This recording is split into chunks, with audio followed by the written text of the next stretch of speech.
I'm feeling good. I hope you Mets fans are too. How's it going, everybody? The Amazings come out tonight. My apologies for the lack of visuals right now. Having some connection issues. It happens every now and then. However, the Mets, what did they do tonight? They come out and get their fourth straight victory here now in the second half of the season, guys. Winning, getting some fish, getting that bad boy. Winning 6-4 is your final.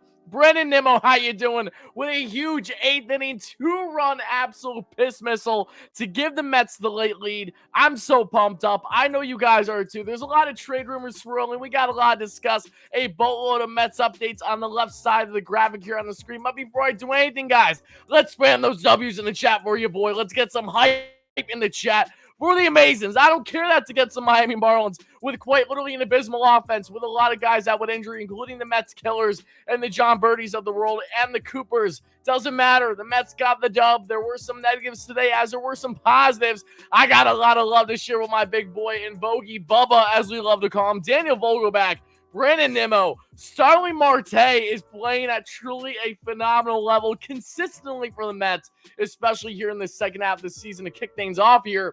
So many positives. Chris Bassett shoved, did not have his best stuff, but kept the Mets in it.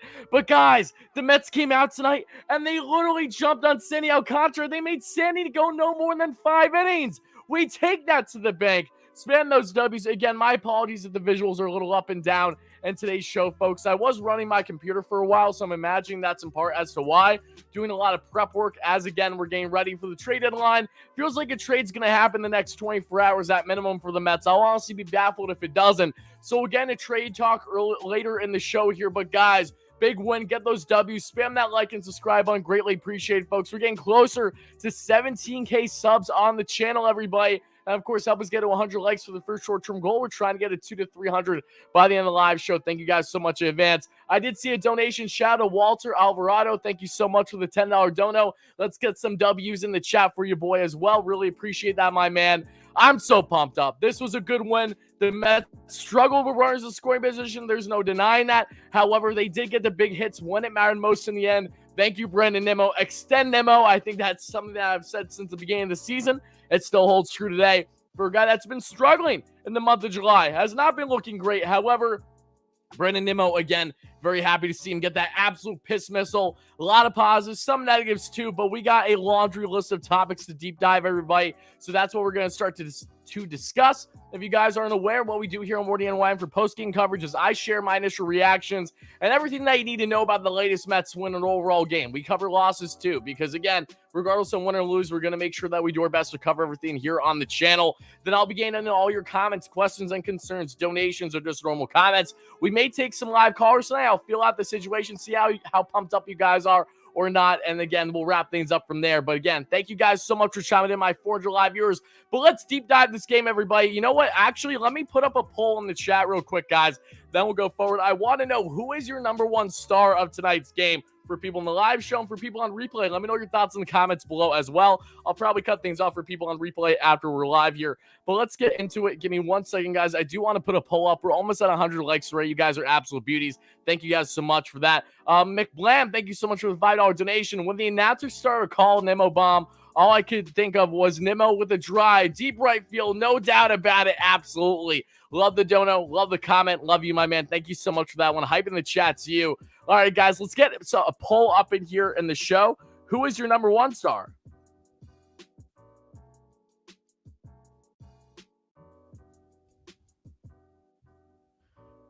All right, guys, let's put it in the chat right now.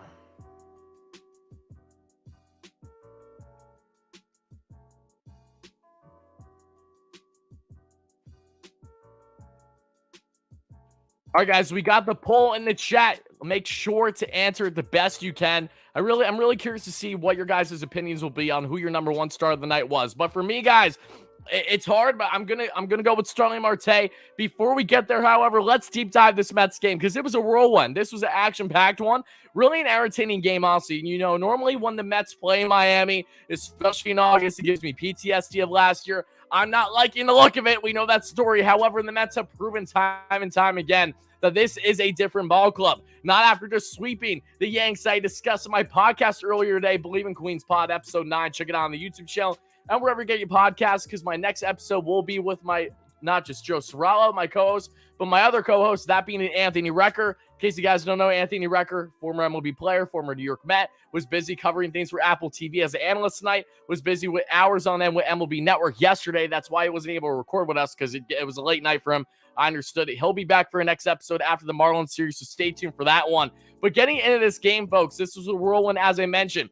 And the Mets, they were jumping on Sandy early. Look, the Mets win this game. They've had some solid outings against Sandy Alcantara. They've also fared not too great against Sandy Alcantara. This is something where it's been a little bit of a back and forth for a guy that looks like he's very much could be the NL Cy Young Award winner this year, or at minimum, truly a really strong finalist. But the Mets, what do? They jump on Sandy early. Starling Marte with a base knock in the first. Marte would be one of the biggest stories, if not the biggest story of the game, who looked great in the Subway Series, who balled out at times against the Padres. But Lindor would have walked after that. Pete Alonso and Vogelback would be the final out. So the Mets would not score there in the first. I'm not going to lie, I was a little disgruntled just because when you have an opportunity with a couple guys on less than 2 out against Sandy Alcantara, one of the hardest pitchers in all the NL to face, if you don't jump on that opportunity, that might be the only one you have in a game. Maybe he's going to settle in right after that, and you have no chance. Thankfully, that wasn't the case for the Mets. However, we get to the bottom of the first, and right away, the Mets are getting jumped on, that being Chris Bassett. Dealt with some bad luck, some unfortunate defensive plays,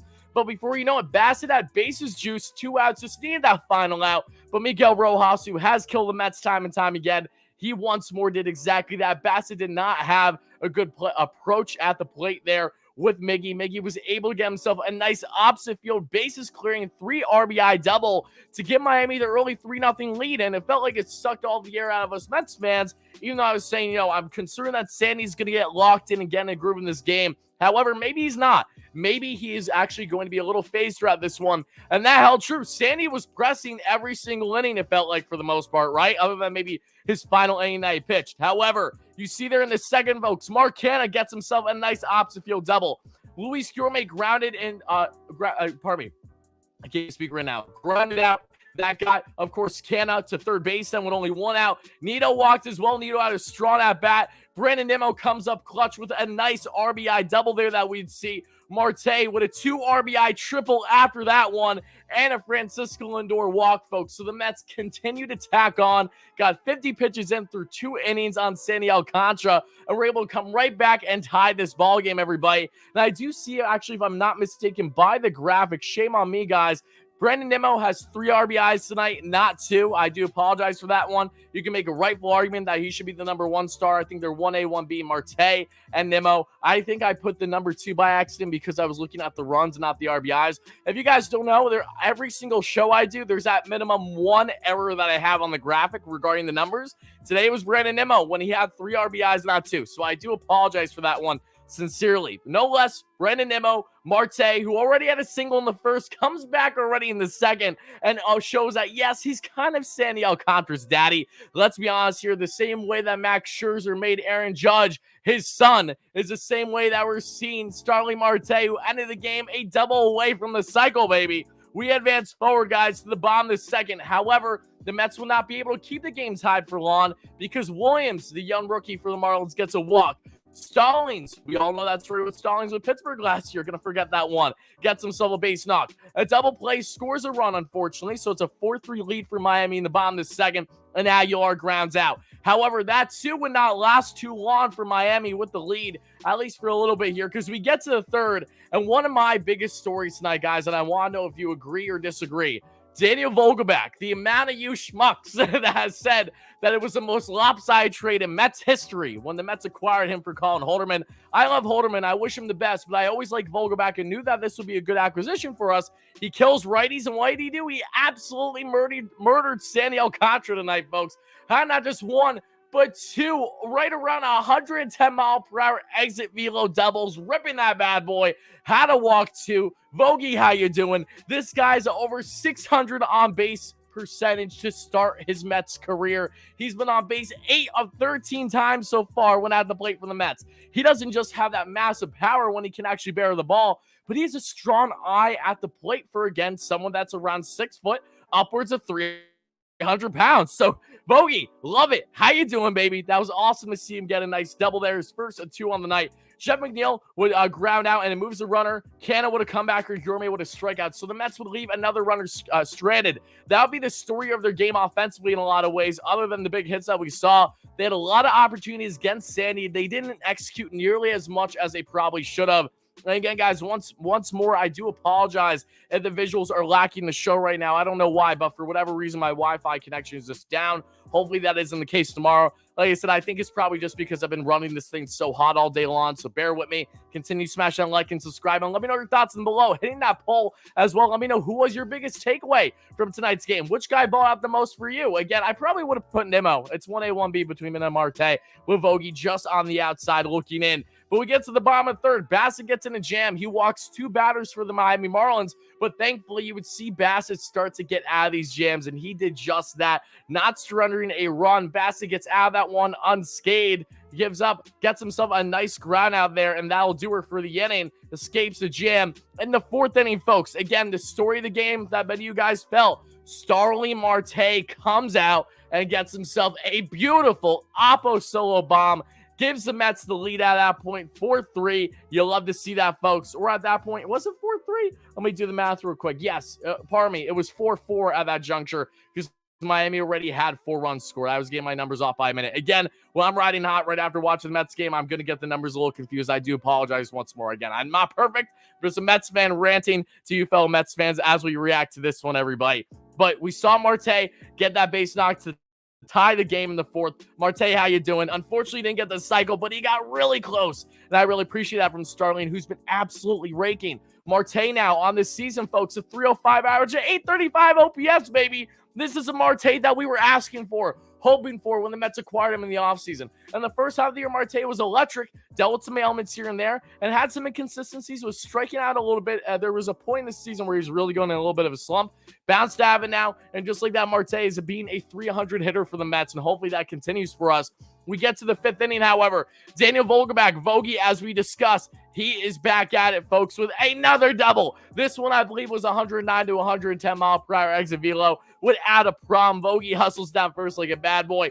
Brandon Nimmo with an oppo single as well. Mark Canha, however, would strike out. Gourmet would fly out to center. No runs would score in that inning. However, that would be the final inning that Sandy Alcantara would face the Mets, as for the first time since early May, Sandy Alcantara exits a baseball game, folks, in the 5th inning. I mean, I was as jaw-dropped as you were. Sandy with a 1.99 ERA on the year after giving up 4 earned to the Mets. After giving up those earned runs. That's how good Alcantara has been. He's been not just a Met killer, he's been killing every single team in baseball right now. And usually, on average, he's going 7-8 innings every single couple days when he's getting that start. So shout out to the Mets. Even though that they have their struggles with runners in scoring position tonight, they grinded out at bats and really made Sandy work far more than I think he expected to and anticipated in tonight's ultimate victory for the Amazons. But in the 6th inning, folks, the final inning for Chris Bassett today, who again did not have his best stuff. Definitely labor definitely had some struggles with his command. 4 walks is what we saw here on his final line. However, gets out of the jam with a beautiful double play. He's hyped up. Chris Bassett, again, he's looked solid every single time he's played the Marlins. He's given up between 3 and 4 runs. Nothing crazy, but for a guy that, again, for the Mets right now, especially with DeGrom coming back this Monday against the Nationals, the day of the trade deadline, more than likely, folks, it looks like Seabass as like that number 4 in the rotation is really going to be nice for the Mets, because I would say Taiwan at this juncture is probably number 3, Seabass number 4. It depends on how they're doing the rotation. But I love that from Seabass with a 3.83 ERA on the year. Hopefully he has a little bit more control in his arsenal next time he's out in the bump, but I'm not awfully concerned there. Really was a bulldog and grind this one out for the Mets. In the 7th inning, though, folks, Francisco Lindor would have walked. Lindor, who had such an underrated day at the plate, folks.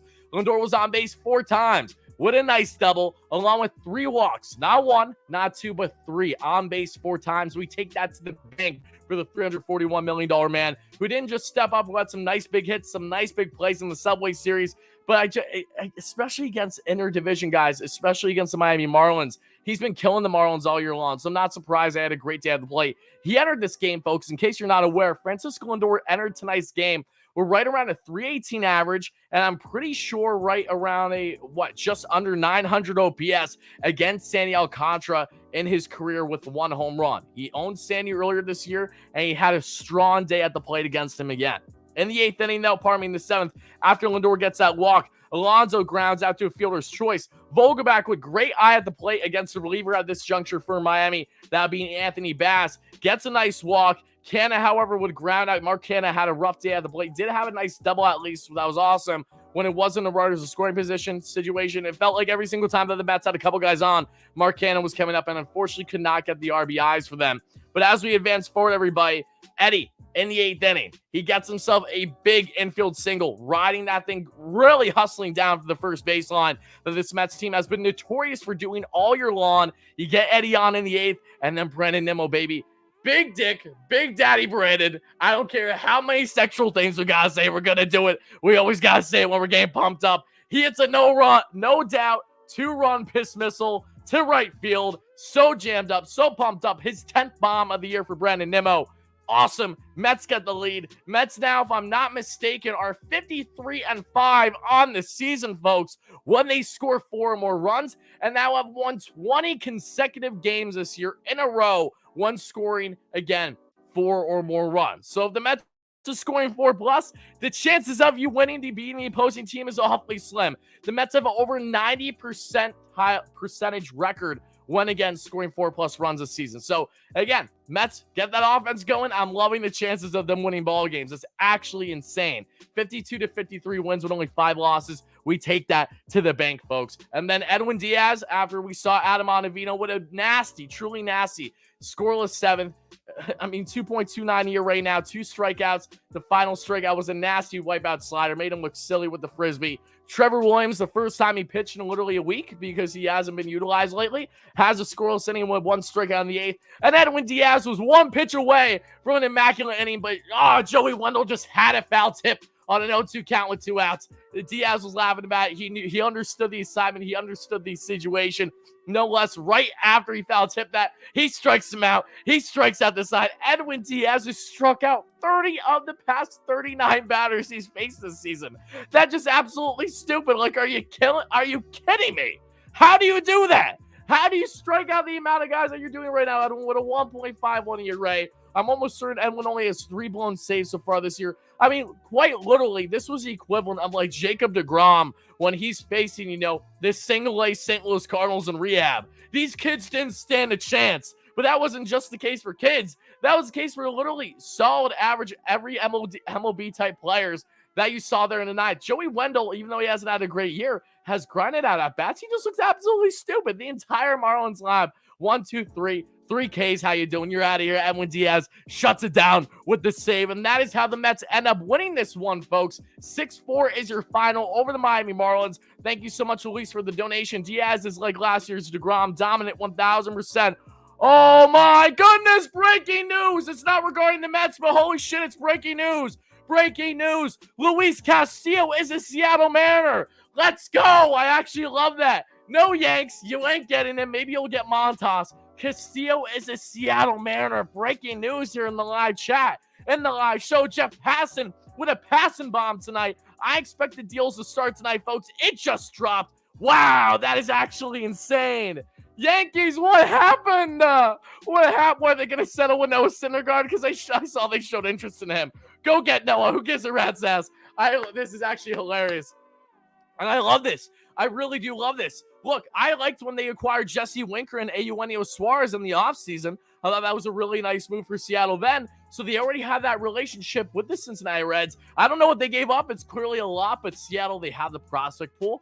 They have young, controllable assets on that roster. Seattle's trying to make a run for playoffs this year. I love that for them. As much as I would have loved Castillo, I knew it wasn't going to happen for the Mets. They're not prioritizing starting pitching right now. They need offense. That's why the Mets are destined to make a move sooner than later, folks, whether that's a JD Martinez and a Christian Vasquez, though we may do a video on early tomorrow before a move potentially happens, or Wilson Contreras, and I don't know, the likes of someone being and David Robertson, or you have Trey Mancini, Jorge Lopez, and a Dylan Tate. Mets are going to make moves, but finally, a domino fell. A big domino fell. I really hope that this is a start of more to come, folks. You'd have to imagine it is. Wow.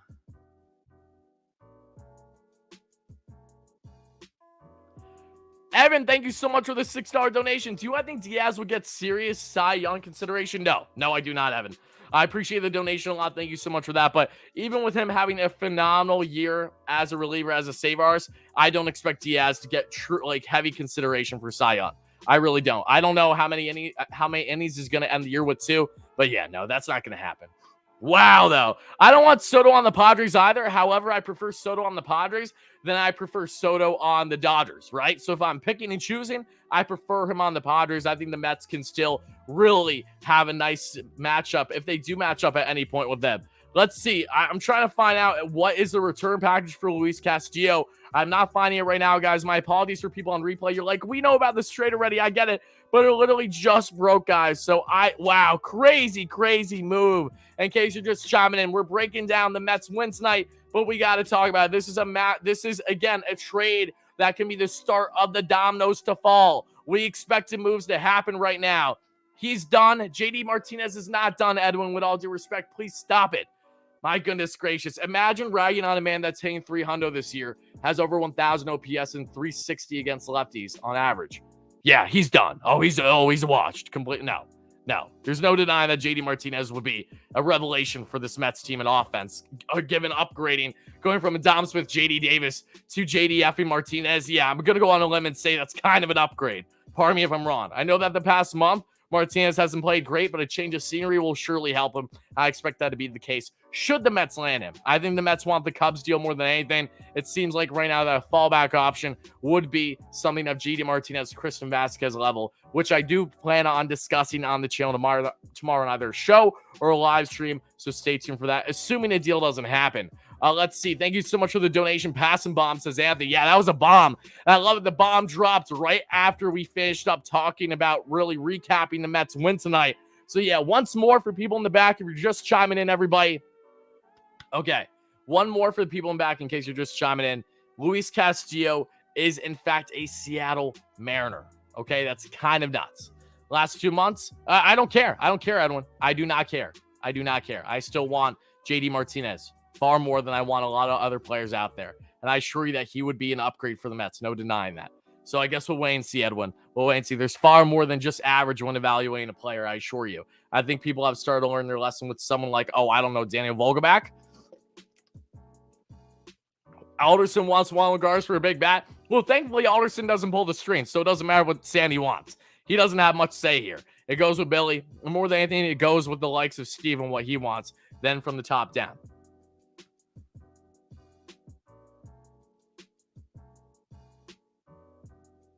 I just loved it because I literally saw Yankees fans starting off their day by saying, hey, when is Luis Castillo going to be a Yankee? Shout out to Meek Phil on Twitter as well, because people have the photoshops of Castillo in a Yankee uniform. He's a Seattle Mariner, baby. This move honestly reminds me a lot personally of like Jose Barrios when he got traded from the Twins to the Blue Jays. I see those similarities. I don't know what the package is yet, but we'll see. Edwin, thank you. That's what I mean. Just pump the brakes before saying that it could be a bad deal. Let's just wait to see how they do when they arrive in Queens. I think that's fair, Okay. Everybody in the chat right now, though, let's get to the poll. We'll talk more about the Mets game. I'll cut it off for people on replay. We got roughly 700 viewers. You guys are absolutely beautiful. Thank you guys so much for that. Luis with the $5 donation. JD Martinez done. If I could do what he's doing right now, I wouldn't be on my couch. Yeah, 100% Luis. Again, thank you so much for that donation. Hype in the chat to you, buddy. But let me see, guys, what we got here. Okay, guys, we're halfway to 300 likes. Continue smashing on like and subscribe on. We're trying to get 300 plus likes by the end of the live show. We're around $1.50 right now. In the poll, guys. Okay, wow, this is actually a little bit more than I was expecting. From tonight's win, it looks like 68% of you guys believe that Starling Marte is your number one star. Brandon Nimmo coming in at 21% in the poll right now. Vogelbach at a measly 8%. I understood. Let's see, 4% for other. I don't know who the other guy would be, honestly, unless you loved Lindor's plate approach. If you thought that, Edwin Diaz, just because he got 3 strikeouts, I don't know. Regardless, I appreciate the votes, everybody. And Mama Worm, you're awesome. Thank you so much for the kind words, guys. But, all right, guys, let's talk briefly about Warriors top 5. We'll go through the Mets lineup as a whole. I'll look at all the updates that we have here on the left side of the graphic. Then I'll cut things off for people on replay, and then we'll just get an extended discussion about the Mets tonight. And I'd imagine a lot on trade topics, too. When Castillo just gets dealt, that the dominoes are starting to fall. I know we want to talk about 4 prospects for Castillo. Which prospects? Do we know which prospects yet, everybody? Let me know in the chat, Because again, this is a groundbreaking deal. This is actually nuts. I mean, I love when Passan drops bombs like this. Love that, especially because he's not a Yankee.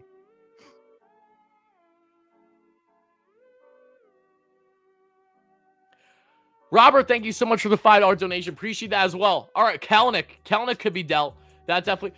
Kelenic to the Reds would be. Kelenic would absolutely rake in Cincinnati. If Kelenic's dealt, he would rake. Okay, what players is it? Can we find out what players is it? Everyone just saying that Castillo's going to the Mariners. I get that. But who's going the other way? What prospects are going the other way?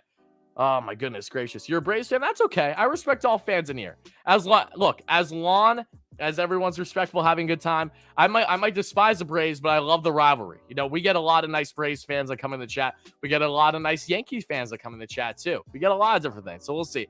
I'm going to say right now, if Kelenic gets traded to Cincinnati, that's going to be kind of funny, just because of the fact that Justin Dunn, the other big Mets prospect in that deal back when it ended with Diaz and Robinson Cano, the starting pitching prospect that we all know, was also dealt to Cincinnati back in the offseason as part of that Jesse Winker and Eugenio Suarez deal. So maybe they're going to rekindle that relationship a little bit more.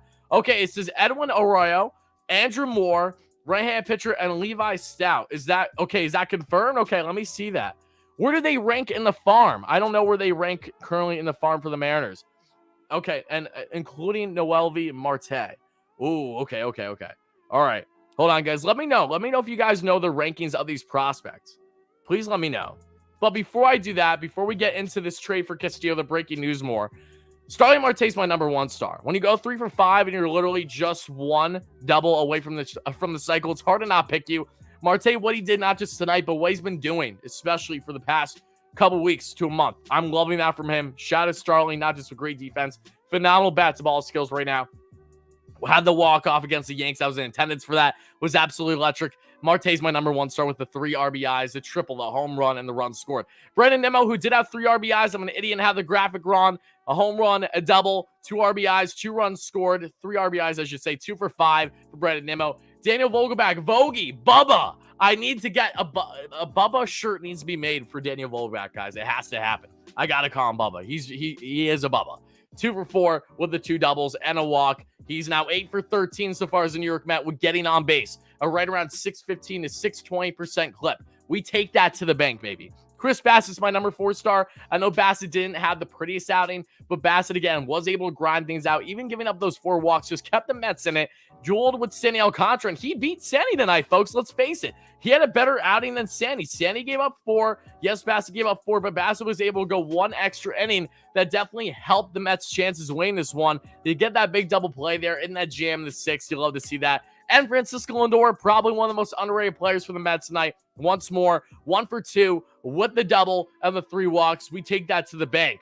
But guys, Brandon Nimmo, we're talking about Marte, Lindor, Alonso went 0 for 4. And a day where Alonso goes 0 for 4, guys, and literally, it didn't even feel like he did because 1, Alonso's been raking post All-Star break we've seen thus far. But 2, I mean, it didn't even hurt the Mets that he went 0 for 4 today. It really didn't. How many runners did he leave stranded? I don't know how many runners he left stranded. McNeil 1 for 5. That one hurt. McNeil was in some spots today where he definitely could have executed. He didn't, however. And then you have Marquetta. Not a great day. Had a double. Was 1 for 5 with the run scored. Luis Gourmet. Again, Gourmet has been very up and down. He's definitely, regressed a little bit as expected from originally being a 300 hitter. Now he's around 284 with a 723 OPS. Still playing good ball. Just not the same type that he was earlier this year. Eduardo Escobar 1 for 2 with the run scored. Eddie with that crucial infield single in the 8th to set up the Brandon Nimmo bomb. The 2-run ding-dong to right. We take that. That's absolutely huge. Eddie's been playing. I'm really happy with what I've seen from Eddie these past couple games. Continue with Eddie. That is what we like, baby. And then Tomas Nido, he went 0 for 2, but did have that run scored. Nido was robbed, really robbed. He was close games of an opposite field base knock tonight. Bassett, Ottavino, Trevor Williams, Edwin Diaz. How you doing? They get the job done. If your last name, Marte, you automatically make the MLB? Oh, absolutely. I mean, if your last name's Marte, you're going to be a stud. That's how it works. Shout out to not just Starling, but Cattell as well. I know the prospect in this deal right now between the Mariners and the Reds. Last name's Marte for one of those guys. Let's see the donation. Pat, thank you so much for the $10 dono. Pat says, got my tickets for Citi Field against the Braves. Question is, will Citi Field be ready for my middle finger tomahawk chop? It went over so well at Atlanta. Pat, thank you so much for the donation. I definitely am going to do my best to be at one of those games. for one of the two series upcoming. I would imagine, no, for the one that's going to be at Citi Field. I really want to go that doubleheader if that's home. I think that doubleheader is at home. I'm going to try to be there. We'll see. However, Pat, thank you so much for the donut. I think there's a chance for that doubleheader as well, that one of Jake and Max will pitch. The other one's going to be David Pearson, more than likely, guys, because before we wrap things up for cutting things off for people on replay and just answering more comments, reacting more to the Castillo trade, let me give you guys some quick Mets updates, okay? Jacob deGrom, who is with the Mets today in the dugout in Miami. Welcome to Miami, baby. He is going to be back in the Mets rotation looking like this Monday, the day of the trade deadline, August 2nd. I'll be live streaming all day long until the trade deadline's over and all the moves that the Mets have made are done and finalized. And then I'll be watching that Mets game as well. I'll be covering it afterwards. Hopefully after a nice Jacob deGrom W in his first game back, his first start in over a year in this rotation, folks. Then we saw earlier today, Clay and Nogosek were called up. They did not pitch today. David Pearson was optioned. Nothing to be alarmed with David, okay? He's, one, trying to get acclimated as a reliever, but two, I think they want to ramp him up as a starter these next couple days in AAA, knowing that he can then be an option for the doubleheader against the Braves coming up. So that makes a lot of sense. That way you don't need a bullpen game. You can just have David for, I don't know, upwards of 4, 5, 6 innings even, as long as he's ready to go. Naquin was activated. Of course, Tyler Naquin, that was acquired by the Mets last night, that we discussed live yesterday and in our podcast today for Bleav in Queens. Jankowski was DFA'd.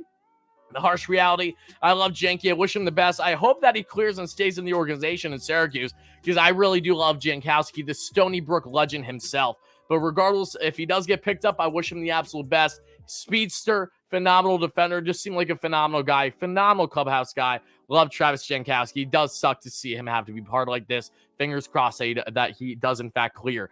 And then we saw Tyler McGill. Shout out Julie. In case you guys don't know, we love the McGills on the channel. Julie, his mother, is a member on the channel. Julie, love you, Julie, if you're watching this. Love the McGills. And Tyler, when he does return, is going to be in the Mets bullpen as either a multi-A reliever or just a guy that may come in the 8th and just be a complete shutdown guy. Can have high velo, upwards touching 99 to hundo, with a nice slider, the changeup. A lot of options for Tyler McGill. As much as I would love him in the rotation, right now you can rightfully argue there just isn't a fit, and the Mets probably cannot commit to trying to ramp up someone in the rotation down the stretch unless injuries happen. So knock on wood, that doesn't happen. Mets have pitching depth. They don't just have Pearson now as an option, but they surely will have McGill by the end of August. He's around 3 weeks or so away rehabbing before he can get back in the Mets lineup roster overall. And the final update, Trevor May will be back as soon as this Wednesday, and James McCann looks like he will return this Thursday while rehabbing from his oblique injury. McCann might be in a Chicago Cubs uniform by the time he returns. Who knows? I know the Mets have toyed with the idea of eating some contract and sending him to Chicago in the Wilson Contreras deal, or maybe it's going to be Tomas Nido. I mean, a lot of interesting questions. I know they're asking for a Kane ransom. I know the Mets really want Wilson. They really want David Robertson. They really like JD Martinez. I imagine that they like Christian Vasquez too. I know I do for a guy that's hitting right around 280 on the year as a catcher. I'll take that. Mets have gotten no production whatsoever from the catching position this year and needs a change, and they're going to upgrade. I'm excited to see what they're going to do, folks. But those are your Mets updates right now, everybody. Now I really want to talk more on this trade for Castillo and what it means for the rest of the trade market going forward, along with, of course, anything else Mets related, any Mets rumors. But for people in the live show, let's start to answer all your comments, questions, and concerns. Guys, let me know in the show. Okay, actually, let me see here. I'm going to just pin this. That way I don't forget it in regards to prospect ranking. But for people on replay, let me know your thoughts in the comments below. How do you feel after the Mets win tonight? 6-4 is your final. I know that we've been rambling. We just haven't been talking about the Mets win. We're talking about this breaking news Luis Castillo deal. Regardless, let me know your thoughts on everything that was discussed in tonight's show, whether you're watching this tonight, during the day, evening, whatever it is for you guys. Thank you so much for that. People in the live show, let's get those comments now. People on replay, we're cutting things off.